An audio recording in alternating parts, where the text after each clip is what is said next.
The invisible chains. What if the most damaging people in your life never hit you? Never screamed? Never left a mark you could see? What if they smiled? Supported you? Said they loved you? Said they were just looking out for you? And yet, every time you left a conversation with them, you felt smaller? Heavier? Confused? Like a part of you was missing, and you couldn't explain why. If you've ever had someone in your life who made you doubt your value, question your clarity, or silence your truth, this story is yours. Like this video. Subscribe to the channel.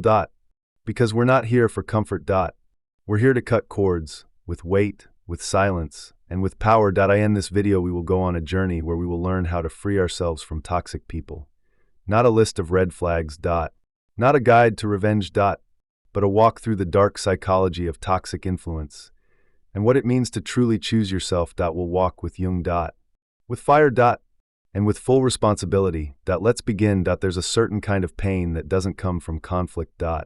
It comes from erosion, slow, subtle, daily. A comment that sounds like concern, but lands like control. A compliment with something underneath it. A look that makes you shrink, even though no words were said. You tell yourself you're overreacting. You tell yourself they didn't mean it that way. You tell yourself you're imagining it, because the people around you keep saying how nice they are. How caring, how loyal. But you feel it in your body. Something is off. Carl Jung believed in the power of the unconscious.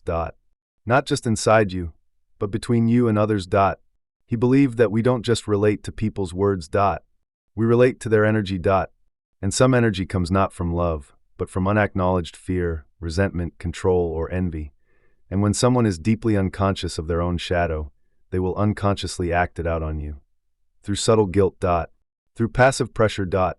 Through shoulds. Through chronic disappointment. Through silence that twists you in knots. Through a smile that leaves you unsure of who you are. You don't recognize the chains because they were never put on you. You were taught to put them on yourself. That's how deep toxic influence runs. Especially when it comes from people you love. Family. Old friends. Even partners. They don't say, be small. But they punish your bigness. They don't say, don't speak your truth. But their eyes flinch when you do. They don't say, don't grow. But every time you try, they subtly remind you who you used to be, and how safe that version was. Not for you, for them. This is what we mean by invisible chains. They're not imposed. They're trained. They're reinforced by unspoken rules and emotional reflexes. And they keep you bound to dynamics that drain your soul while convincing you that it's all just normal. And here's the cruelest part. Sometimes they don't even realize they're doing it. But your body does. It tightens. It silences. It nods when it doesn't agree. It stays when it wants to walk. And that's not peace. That's conditioning. Jung would say that unless you make these dynamics conscious, they will rule your life. And you'll call it love, family, loyalty, or duty. But it's not that, it's fear.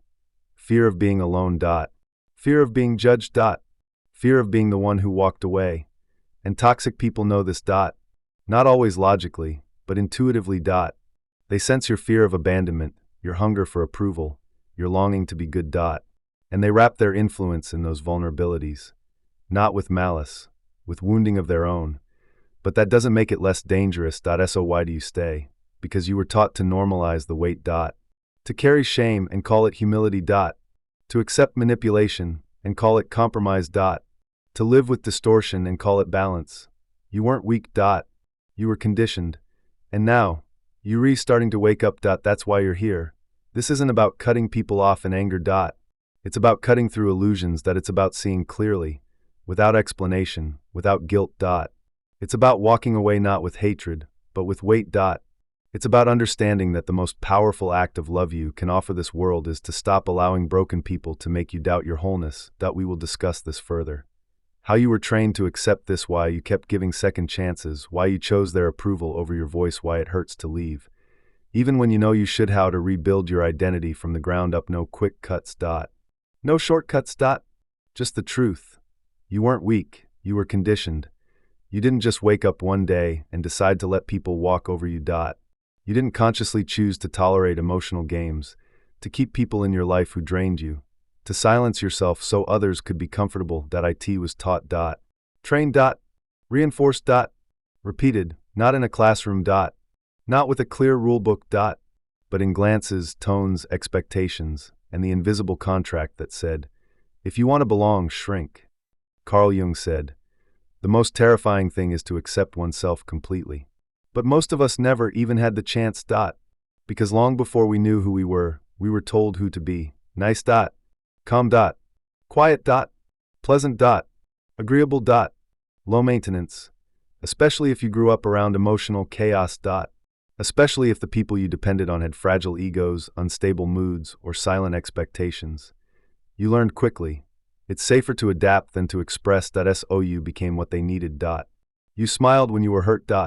You helped when you needed help. You apologized when you did nothing wrong. You stayed close to those who couldn't hold you, because leaving meant losing love. And over time, you forgot it was conditioning. It just became your personality. The one who doesn't complain. The one who always understands. The one who says it's all good, even when it's clearly not. You thought that made you strong. Mature. Compassionate. But under the surface, you were starving. You weren't weak. You were surviving. You were keeping peace in rooms that didn't deserve it. You were managing emotions that weren't yours to carry. You were making sure nobody left, even if it meant abandoning yourself every day. That's not weakness. That's early wisdom, learned too young, and now it's time to unlearn. Because toxic people don't just appear in your life. They recognize your pattern. The way you flinch when someone's disappointed. The way you rush to explain yourself. The way you apologize for being hurt. The way you confuse guilt with responsibility. They may not plan it. But they feel it. Your need to be liked. Your fear of confrontation. Your willingness to stay quiet if it means being accepted. And they shape their behavior around it, often unconsciously.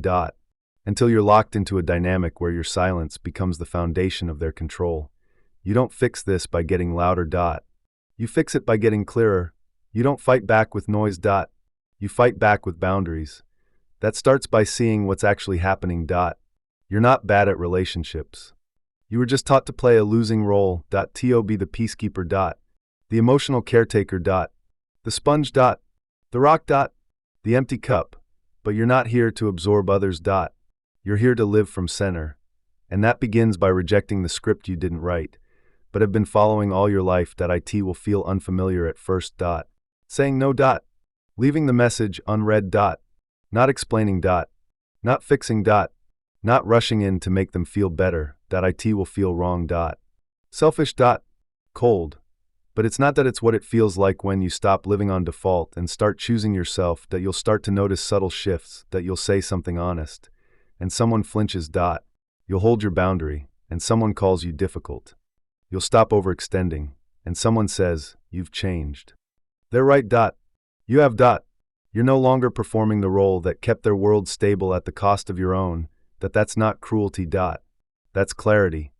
And most people mistake one for the other because they've never seen a calm, grounded no spoken without guilt. This is what Jung meant when he spoke about making the unconscious conscious. It's not about mystical insight. It's about seeing the pattern, naming it, and stepping out of it, with weight, not to prove anything. Not to hurt anyone. Just to return to your actual self. The one who was never meant to carry everyone else's projections. The one who didn't come here to be liked at the expense of his soul. The one who already knows what's true when he gets still enough to listen. You're not broken. You were shaped, but now you're the one doing the shaping, and it's time to build a life that fits the man you're becoming, not the boy they trained you to be. Emotional blackmail, the hidden hook. We go deeper into how toxic influence sustains itself, not through chaos. But through something far more subtle, emotional blackmail. Some of the most manipulative people you'll ever meet will never raise their voice. They won't call you names. They won't explode. They won't break things. They won't scream. They'll smile. They'll pause. They'll wait for you to fill the silence. And they'll let you carry the guilt of every feeling they refuse to own. That's emotional blackmail. And it's not abuse in the traditional sense. It's training. Training you to abandon yourself so you can hold the emotions they're unwilling to manage. Carl Jung wrote about the power of unintegrated feeling. When someone has unresolved fear, shame, insecurity, or rage, but refuses to face it, they unconsciously push it outward, onto the people around them. Especially those who are sensitive. Especially those who want peace. Especially those who were taught to fix, to help, to please. And when they sense your empathy, your softness, your responsibility, they wrap their need around your nervous system until it's hard to tell where your pain ends and theirs begins. Here's how it works. They don't say, "Don't leave me." They just withdraw their warmth until you panic. They don't say, "You hurt me." They just go quiet and let your guilt fill the space. They don't say, "Do what I want."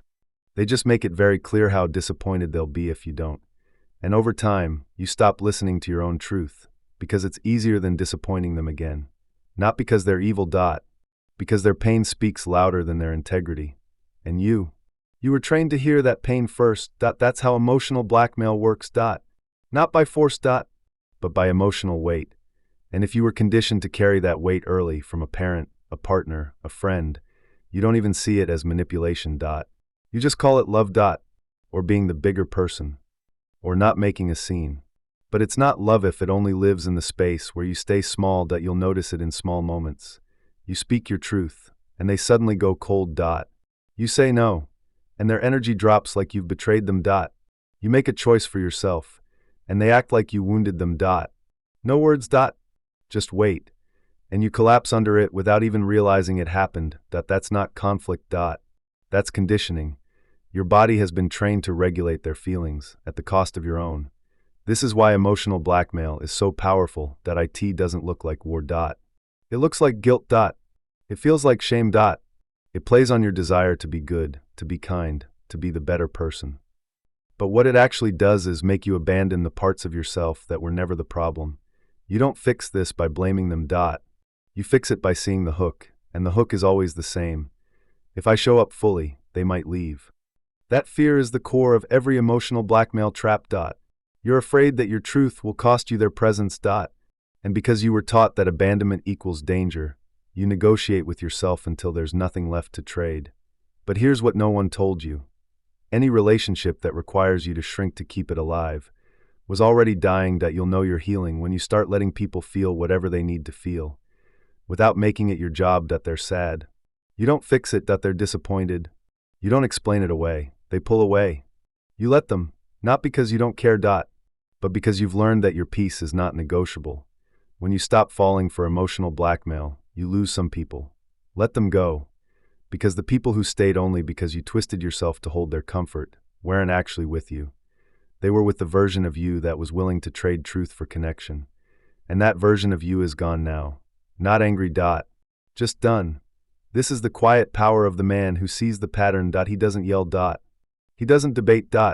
He doesn't try to explain his growth to those committed to misunderstanding it. He just stops playing. And in that silence, he gets his life back. You are not here to manage everyone's emotions. You are not a container for the unspoken needs of others. You are not responsible for protecting people from the impact of your truth. You are responsible for telling it, clearly, cleanly, without collapse. And if they leave, they were never strong enough to stand in the presence of someone who had finally chosen himself. The false self you built to survive. You'll see how all of this, the guilt, the shrinking, the silence, turned into something bigger. An identity. A false self. A mask you wore for so long you forgot you were wearing it. And now you take it off, not with anger, but with clarity. There's a version of you walking around right now that isn't you. It speaks for you. Smiles for you. Says the right things. Takes the blame. Keeps the peace. It lives your life, but it's not alive. And the worst part, you built it. Not out of weakness. But out of necessity. Carl Jung called it the persona, the mask you wear to survive in society. But the false self isn't just social. It's emotional. Psychological. Spiritual. It's the version of you who adapted to emotionally unpredictable parents, to unstable relationships, to a world that rewarded silence over truth. And now, years later, you wonder why you feel so distant from yourself, even when everything looks fine. You weren't born agreeable. You were trained to be. You weren't born quiet. You were punished for volume. You weren't born passive. You were shown that your fire scared people, so you turned it into warmth. You weren't born numb. You just stopped letting yourself feel when it became clear no one would hold you through it. So you built a version of yourself that would be accepted. And over time, you forgot it was a version. This is the false self. Not a lie. Not a performance. A shield. And shields work, until they don't. At first, it served you. It got you through. It made people like you. It kept the conflict down. It made your parents proud. It helped you keep relationships from falling apart. But now, you feel flat. Disconnected. You don't trust your instincts. You filter your feelings before they even reach your lips. You second-guess your tone, your posture, your presence. You sit in rooms and wonder, what part of me is real anymore? That question is the beginning of freedom, because only someone who's ready to return to himself can even feel the weight of that mask that lets go back. Think about the first time you realized that being yourself wasn't safe. Maybe it was your father's silence when you spoke up. Maybe it was your mother's shame when you got angry. Maybe it was your partner's withdrawal when you said no. Maybe it was the world's reaction when you dared to show your shadow, your boundaries, your truth. And so you made a choice, a quiet, unconscious one. Better I disappear than be abandoned. The false self doesn't always look fake.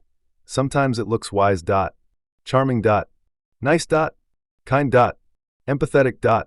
Supportive. Spiritual. Well-adjusted. But it carries one sickness. It cannot tolerate authenticity. Yours or anyone else's. Because the moment truth enters the room, the mask starts to shake, and it has no idea who to be without it. That's why people who live from the false self attract people who reinforce it. They find themselves surrounded by dynamics that reward their performance and punish their truth. They stay in relationships that feel safe only because they never challenge the mask. They seek validation for the version of themselves they're trying to maintain, not the one they're afraid to become. And it all looks like success. Until one day, you break in the mirror. Not from failure. But from emptiness. This is why certain compliments make you uncomfortable. Not because you don't want them, but because they're being aimed at a version of you you're no longer willing to carry. People say, "You're so strong." And something inside you whispers, "No, I'm just practiced." They say, "You're always so calm." And something inside you tightens. "You have no idea what I hold back." They say, "You're such a good man." And your chest goes quiet, because you know what it cost you to maintain that image. That's when it starts. The unraveling. Not a breakdown, a remembering. You start hearing your own voice beneath the mask. It's quieter, rougher, less articulate, but more true. It says things you've avoided for years. "I don't want to be here. I don't believe this anymore. I'm tired of being the one who holds it together. I'm angry, and I don't want to apologize for it. I want something different, and I'm done asking permission." This voice is not polite. It's not convenient. But it's real, and it's yours. Tearing off the mask isn't dramatic. It's slow. Uncomfortable. Lonely at first, because people around you were bonded to the version of you that no longer exists. They'll say, "You've changed." They'll call you selfish. Cold. Confused. Lost. But you're not lost. You're leaving the version of yourself that was built to survive other people's comfort. And you're finally walking toward the man who can survive himself. You'll start saying what you actually feel. Not out of rebellion, but out of refusal to pretend. You'll stop smiling when you're sad. You'll stop laughing to cover tension. You'll stop asking people how they are, just to avoid the silence after they ask you. You'll let silence breathe. You'll stop performing presence and actually be there. And people who can't meet that, they'll fade. Let them, because you're not here to be palatable. You're here to be true, Carl Jung said. We meet ourselves time and again in 1,000 disguises. This is one of them. And it's time to stop bowing to it. You don't need to destroy the false self. You just need to stop feeding it. Stop adjusting for people who would never shift for you. Stop twisting for the sake of peace in rooms that would collapse without your silence. Stop trading your fire for their comfort. You're not here to be the echo. You're here to be the sound. This is the beginning of real presence. Not posture. Not stillness as performance. But the kind of grounded being that doesn't flinch when it's misunderstood. That doesn't collapse when it's not applauded. That doesn't panic when it's alone. Because it's not empty anymore. It's finally inhabited. You'll lose some people. But you'll find something stronger. A relationship that doesn't need your mask. A woman who senses your truth and steps forward. Not a mission that doesn't require you to split yourself to stay in integrity. A peace that doesn't disappear the moment someone withdraws approval. This is what it means to come home. To yourself. To center. To the man you were before the training kicked in. Rage, numbness, and guilt. The toxic aftermath that we face, the feelings that hit after you start leaving the mask behind. The anger you never processed. The numbness that sets in when you faked yourself for too long. The guilt that shows up every time you choose yourself. Will walk through them slowly. Not to escape, but to come through clean. You finally left. Maybe not physically. But inside, something broke. You stopped explaining yourself. Stopped managing their moods. Stopped trying to stay in the version of you that made everyone else comfortable. And at first, it felt like freedom. But then something else showed up. Something deeper. Older. Heavier. Rage. Not just anger. Rage. Hot. Loud. Unfiltered. Not about what just happened. About everything. Every silence you swallowed. Every moment you were made to feel crazy for knowing what you felt. Every time they looked at you like you were the problem for finally standing your ground. That it's not one incident. It's accumulation, and now that you've stopped pretending, the heat rises. Carl Jung said, "The acceptance of the shadow is the gateway to power." But most men try to skip the heat. They want peace without process. They want clarity without chaos. They want freedom without ever facing the thing that burns silently inside them for years. But that's not how this works. That if you want to be whole, you have to meet the rage. Not fight it. Not fix it.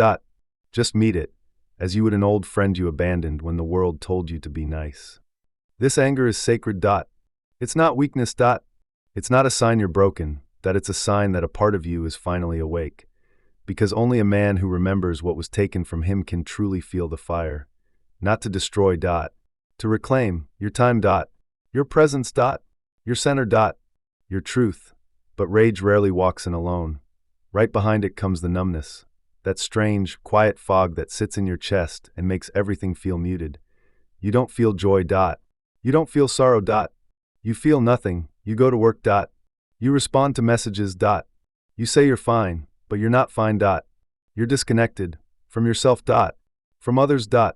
From meaning. That numbness is not failure. It's fatigue. It's what happens when your nervous system has been in overdrive for years, performing, adjusting, absorbing. Now that you've stopped doing all that, you're not better. You're in recovery, the same way a body shakes after being pulled from ice. The same way vision blurs after being in the dark for too long. The same way the soul goes quiet after years of being overextended. This isn't depression. It's reset. But most men panic here. Because when you stop running, you start feeling. And when you start feeling, everything that was buried shows up. And right in the middle of that storm, there it is, guilt, that quiet, gnawing voice that whispers, "Maybe it was my fault. Maybe I overreacted. Maybe I should have stayed. Maybe I'm being selfish. Maybe they were right. Maybe I just ruined something good." It's not true. But it feels true. Because guilt was the glue that held the entire dynamic together. It's what made you stay. What made you apologize first. What made you sacrifice your needs again and again. And now that you've stepped out, it follows you like a shadow, reminding you of all the roles you've abandoned. Guilt doesn't mean you did something wrong. It means you did something new. Something that no longer serves the version of you that was willing to trade peace for proximity. And now, you're not that version anymore. But your nervous system hasn't caught up. So you'll feel guilt not just emotionally, but physically, like a weight in the chest. A silence between thoughts. A tightening in the gut every time you choose yourself. That's not weakness. That's detox. And here's what no one tells you. You can feel rage, numbness, and guilt at the same time. You can move through the world like a ghost and still feel fire under your skin. You can miss people who hurt you and still know you had to walk. You can cry and not know why. You can want to scream and have no one to scream at. It's messy. But it's yours, and that alone makes it sacred. This is the toxic aftermath. Not because you were in a toxic relationship. But because the way you related to yourself was built on survival, not truth. And now you're finally in contact with both. Not just who they were, but who you became trying to hold them. You were the one who made it work. You were the one who carried both sides. You were the one who turned down your volume so they wouldn't flinch. You were the one who explained things they never asked to understand. Of course you're angry. Of course you're tired. Of course you feel guilty when you stop playing that role. But what else are you supposed to feel when you finally stop performing and start being? Let this part be slow. Let it burn. Let it numb. Let it ache. Don't rush to fix it. Don't spiritualize it. Don't ask it to leave before it's done showing you what it came for. This is your nervous system coming back online. This is your truth reconnecting to your voice. This is your center growing roots where there used to be performance. You don't need to do anything right now. You don't need to prove that you're healing. You don't need to write a perfect boundary or say a perfect goodbye. You just need to stay here. Present. Breathing. With yourself. That's the man you were never taught to be. And that's the man the world can't manipulate anymore. You are not just the storm. You are not just the silence after it. You are the one who made it through. And now, you carry something no one else can take from you. Clarity. Not the kind you preach. The kind you live. Every time you say what you mean. Every time you feel what you feel. Every time you choose what aligns, no matter who walks away. Projection. Why you kept choosing the same pain. You didn't just endure toxic people, you kept finding them. Why? Because something in your unconscious was trying to resolve an old story by repeating it. You keep meeting the same kind of people. They were different faces. Say different words. Come from different places. But something about them always feels familiar. You're drawn in. You open. You give. And eventually you break. Not because they fooled you. But because a part of you, deeper than memory, recognized them. And that recognition wasn't love. It was a wound trying to finish a story you never got to end. Carl Jung wrote, "Everything that irritates us about others can lead us to an understanding of ourselves." He was talking about projection, the act of unconsciously casting parts of ourselves onto other people. But projection isn't just about judgment. Sometimes it's about attraction. You're not drawn to them because they're right for you. You're drawn because they fit your wound. They speak your fear fluently. They mirror the dynamic you knew growing up. They make you feel the way you were taught love is supposed to feel, which is never quite safe, never quite stable, always just out of reach. This is why we end up with the same kind of partner.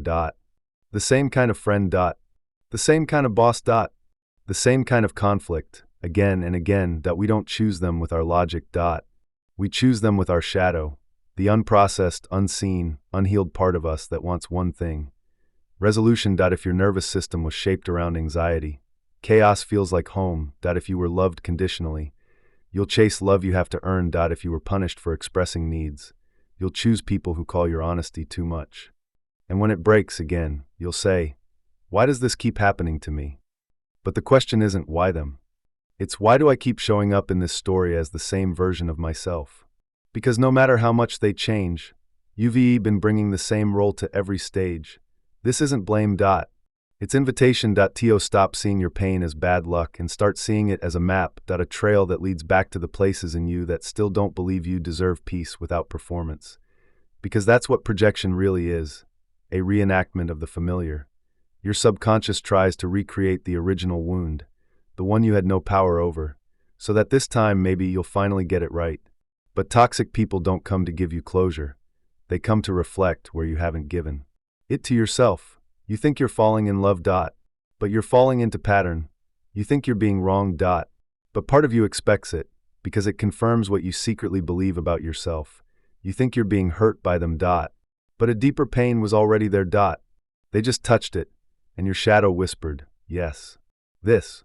We know this. This is where we belong."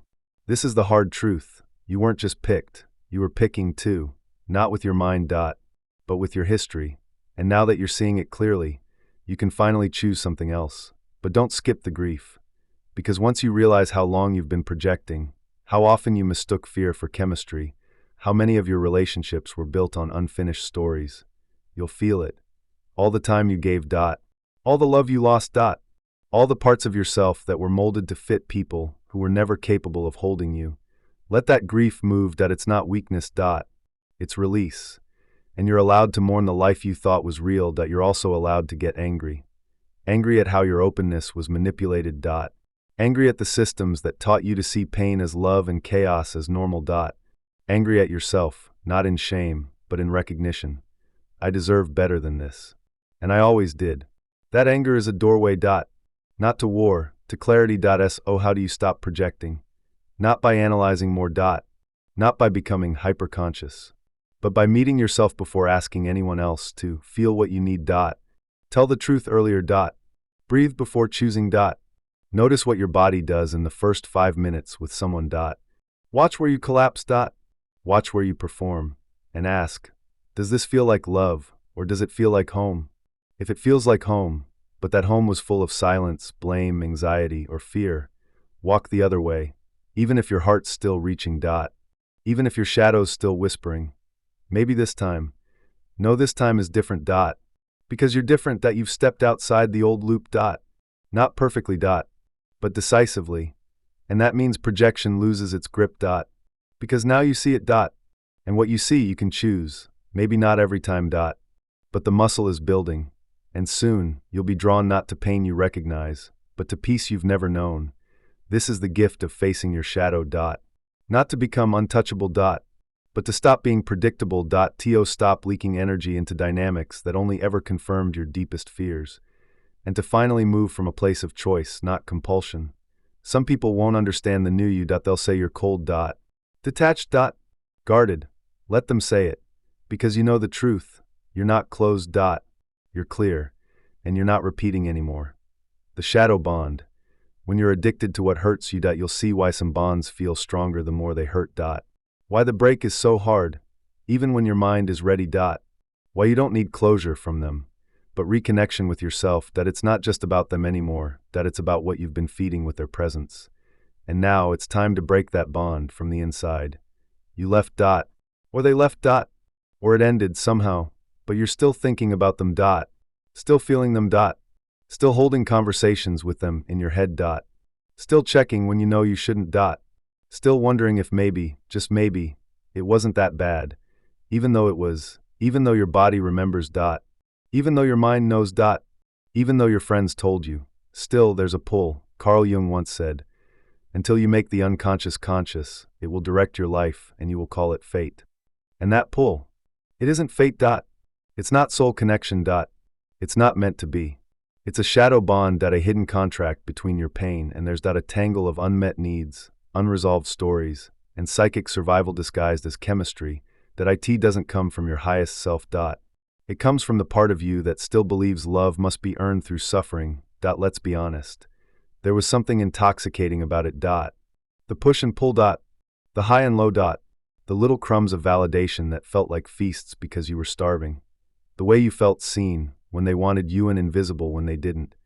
And how you confused the chaos for passion, the intensity for connection. But it wasn't connection. It was activation. And what it activated was the youngest, most fragmented version of you. Shadow bonds aren't just hard to break. They're hard to even see, because they don't feel like destruction. They feel like home. Especially if your earliest love was tied to performance, unpredictability, guilt, or fear. Then the moment someone makes you chase, apologize, guess, or prove, your system lights up. Not because it's right. Because it's familiar. And we always return to the familiar until we choose to do otherwise. Consciously. It's not your fault. You didn't choose this bond with logic. You chose it with your nervous system. With your unspoken memory of how relationships feel. And now, even after it's over, a part of you is still feeding it. The fantasy. The maybe. The what if. You're not addicted to the person. You're addicted to who you became around them. Because here's the secret. In every toxic bond, there was a moment when you felt powerful. Desired. Chosen. It didn't last. But it was there.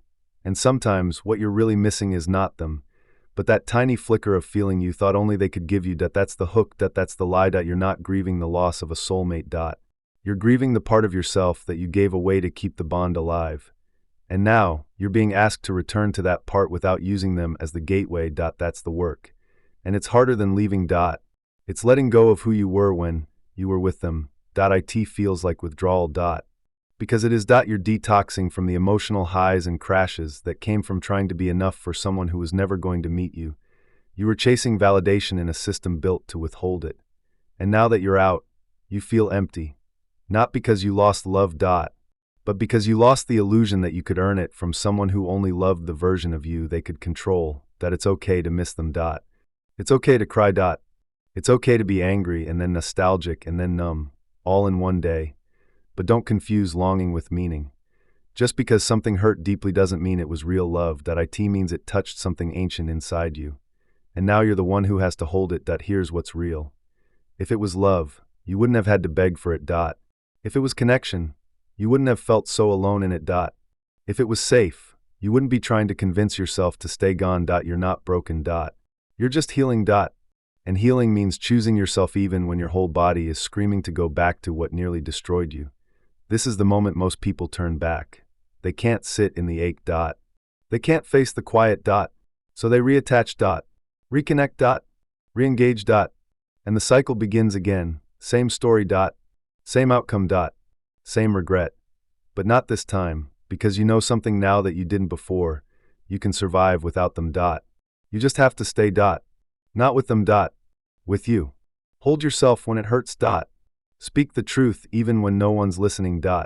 Let the silence stretch. Let the tears fall. Let the fantasy die.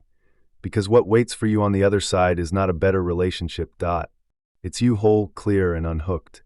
And when you meet yourself there fully, you'll never settle for a bond that begins with hunger and ends in collapse. Carl Jung believed that the shadow isn't evil. It's unlived life. And that's what shadow bonds steal from you. The life you were meant to live before you got wrapped up in trying to prove that you were worthy of staying. But now you know, you don't have to be chosen, you have to choose. Let the memory come. Let the voice echo. Let the maybe rise. But don't answer it, because your peace isn't over there. It's here. In the stillness. In the ache. In the part of you that's finally ready to stop calling pain a home, cutting ties without becoming cold. Next, we cross a threshold that you felt the rage. The guilt. The ache. The pull. Now you act with clarity. You don't need to scream. You don't need to post a final quote.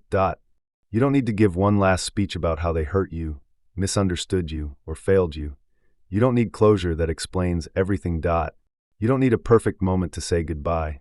Sometimes the most powerful ending is the one that happens inside you. Quiet. Clean. Decided. There's a myth that to break free, you need to be angry. That healing means cutting people off with fire. That strength looks like walls. Distance. Indifference. But true freedom doesn't require rage. It requires clarity. And clarity doesn't scream. It stands. Carl Jung said, "Everything that irritates us about others can lead us to an understanding of ourselves." But once you understand, once you've walked through the pain, seen the pattern, met the shadow, you're not here to stay in the trigger. You're here to choose something else. And sometimes that means walking away without becoming someone else in the process. You don't need to harden to heal. You don't need to become distant to become strong. You don't need to kill the part of you that loved them just to survive their absence. You just need to say, "This is where I stop." And hold the line. Let's be honest, most of the damage wasn't done by what they did. It was done by what you kept doing to hold on. The justifications. The inner negotiations. The ways you bent. Softened. Explained. Gave them second chances while giving yourself less and less ground to stand on. So when you leave, you're not just leaving them. You're leaving that version of yourself behind. The one who thought peace meant disappearing. The one who called love something that drained him. The one who stayed longer than truth could hold. And it hurts, not just because you miss them. But because a part of you hoped it wouldn't end this way. That they'd come around. See what you see. Rise to meet you. But they didn't. And maybe they never would. That's not your fault. And it's not your burden to carry anymore. This part of the journey is where most men slip. They either go back, or they go numb. They mistake openness for weakness. So they shut down. Close their chest. Harden their voice. Act like they never cared. But that's not healing. That's armor. And armor is heavy to wear forever. Real strength is saying goodbye without turning cold. That it's letting go without needing to burn the bridge to prove you're done. That it's walking with your full heart intact. Not hiding it, not shrinking it, not giving it to someone who never held it with care. That it's being done without being bitter. That's the new standard. So how do you actually do it? How do you cut ties with presence? You start by telling the truth, not to them. To yourself, what this was. What you gave. What it cost. What it gave back. What parts of you grew. What parts of you disappeared. And then you speak the line that ends the story. I'm not abandoning them. I'm returning to me. Then you stop feeding it, not with words. Not with arguments. Not with explanations that only echo into silence. You stop checking. You stop rehearsing what you would say if they reached out. You stop chasing the version of them that lived only in your potential. You start living, not waiting, living. The urge to send one last message will come. The fantasy that maybe this time they'll hear you will rise. The guilt for choosing yourself will whisper. Breathe through it. Let it burn. But don't answer, because that's not your future calling. It's your wound trying to reopen the gate. This is how the world changes around you. The people who only knew how to connect with your brokenness, they fade. The ones who needed you quiet to feel safe, they fall away. The dynamics that only worked because you carried both sides collapse. And it feels lonely. At first. But slowly, your body begins to relax, because it's no longer waiting to be hurt again. Cutting ties isn't about punishment. It's about permission. Giving yourself the right to no longer carry the weight of someone else's delay.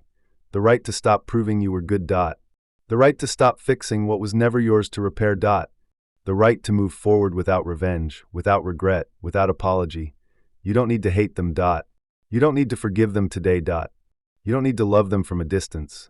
You just need to be done, fully, gently, completely. Letting go is a practice. Some days you'll feel light. Other days the memory will sting. That's okay. You're not failing. You're reclaiming. Every time you stay in your truth, you take back one more inch of yourself. And one day, you'll feel the shift, not with fanfare. But with silence that you'll realize you haven't thought about them in weeks.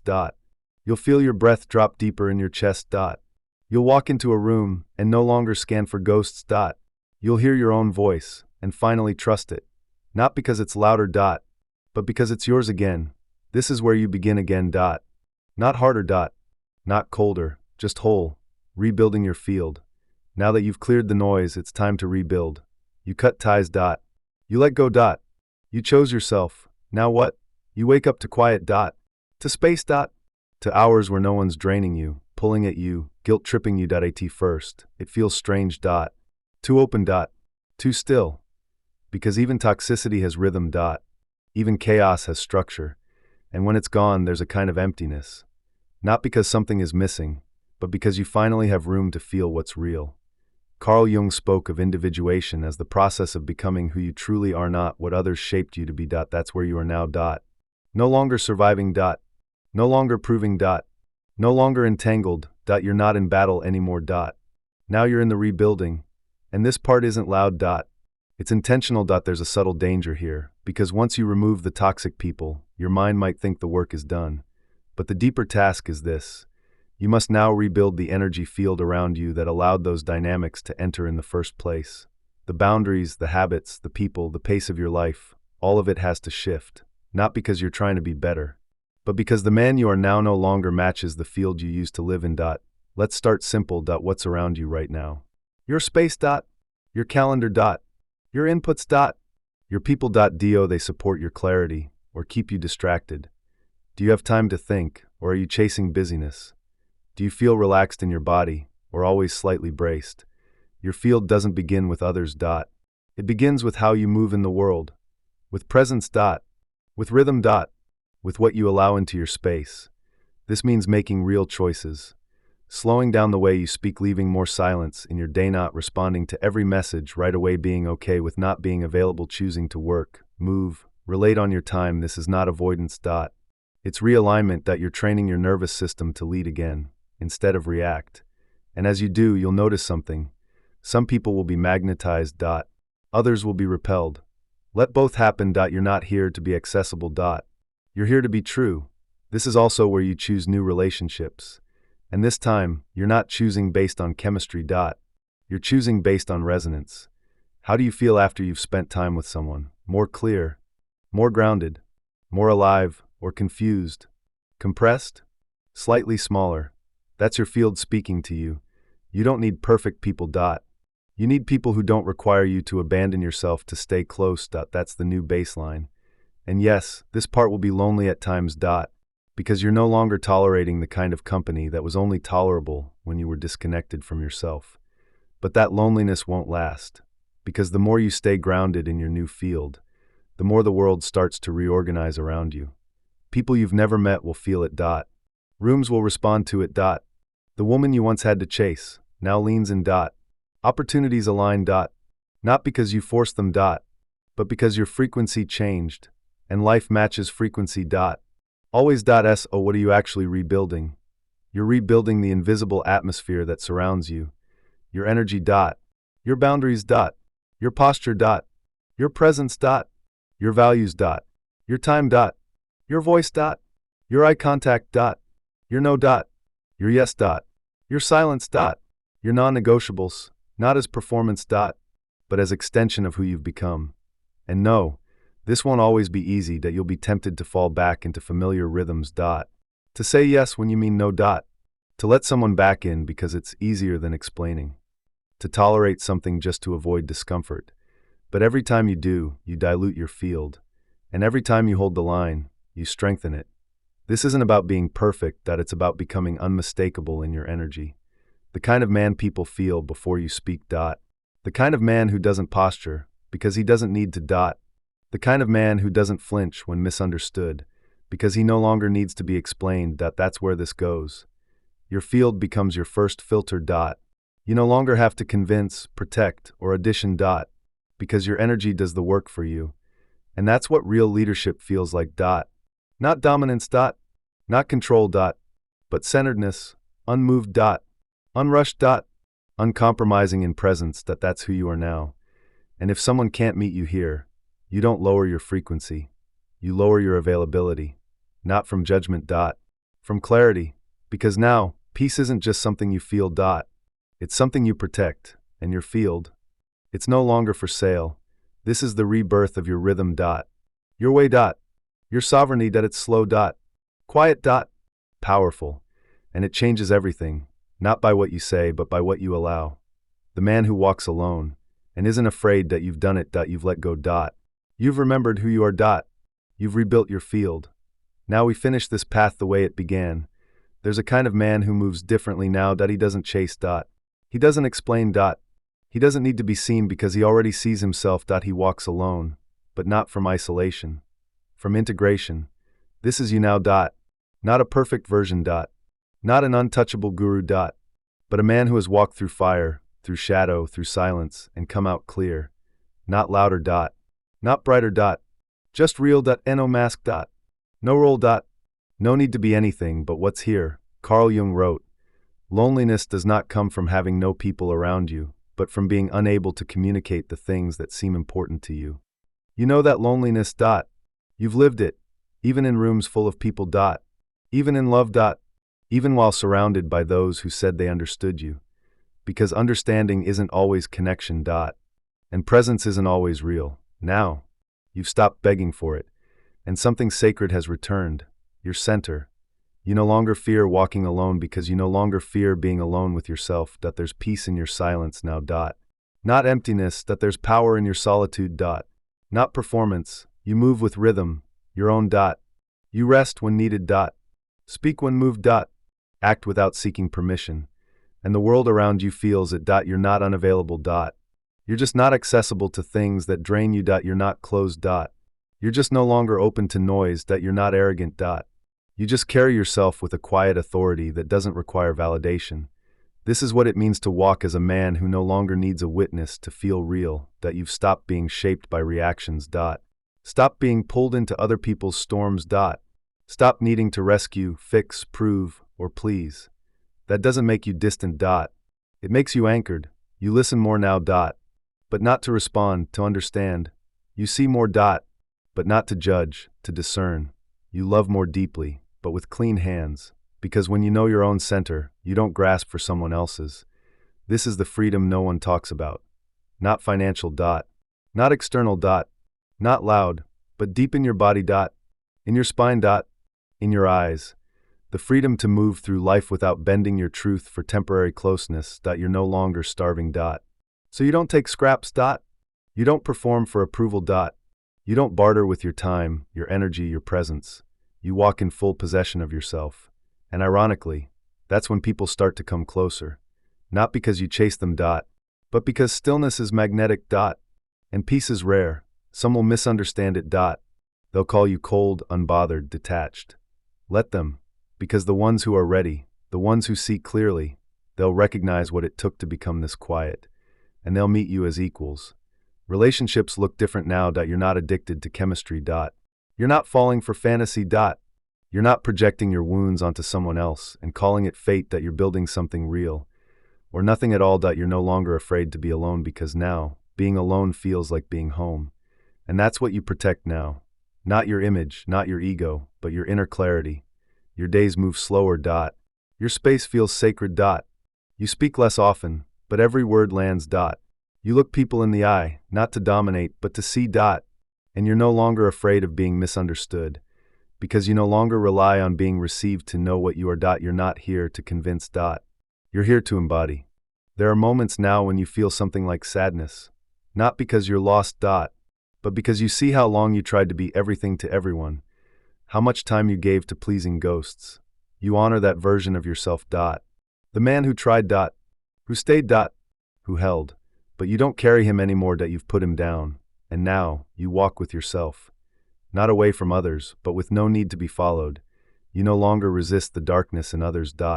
You've made peace with your own. That's why people feel safe with you, even when they don't know why. You're not trying to hold space. You are space. You don't lead with force. You lead with frequency. And when the right ones come, you don't flinch. You don't collapse. You don't run. You meet them clearly. Fully. Without agenda. Because when you carry yourself, you don't need to carry anyone else. This is the final becoming. You are not a product of who hurt you. You are not defined by what you lost. You are not a victim of your pattern. You are a man who walked through shadow and stayed long enough to come out whole. And now, you walk alone, not as rejection, but as realization. You're finally the one you were always waiting for. The quiet goodbye. You made it. Not just through words. Not just through a series. But through something far deeper, your own silence. You stayed. When it hurt. When it burned. When it made you question who you were. When it would have been easier to scroll, escape, or numb. But you didn't. And that means something. Most people don't finish. They quit when it gets uncomfortable. They move on when the mirror gets too clear. They stay addicted to noise because the quiet costs more than they're ready to pay. But you paid it. With your time. With your energy. With your attention. And maybe in a way, with a version of yourself you're finally ready to leave behind. This isn't the end. But it is a closing. Not of growth, but of the need to prove that you're growing. Not of becoming, but of chasing what was never missing. Because now, you've remembered something that no one else could give you. You, not the image. Not the performance. Not the mask that kept others close. But the man who stood when it would have been easier to fall back asleep. The man who walks alone, not in fear, but in freedom. You don't need more steps now. You don't need more answers. You need rhythm. Stillness. Breath. Space. Let the path walk with you. Let your presence speak louder than your explanation. Let your actions come from clarity, not effort. You're not here to live in the past. Not even in the story of who hurt you. You're not here to win anyone back. Not even the version of you that made others comfortable. You're here to move forward clean. To live fully. To relate deeply. To choose with weight. To stand without noise. And the ones who are ready will find you. Not because you reached for them. But because your field has become real. If you want more, it's here. More stories. More truth. More clarity. Not for entertainment. For integration. But you don't need to rush. You've earned your pace. You've earned your breath. You've earned this stillness. So walk slow. Breathe deep. Stay sharp. And if the world ever tries to make you forget who you are again, you know the way back now. This time, you won't lose yourself. Thank you for walking this far. There's more ahead. When you're ready. We'll meet again. Somewhere quiet. Somewhere real.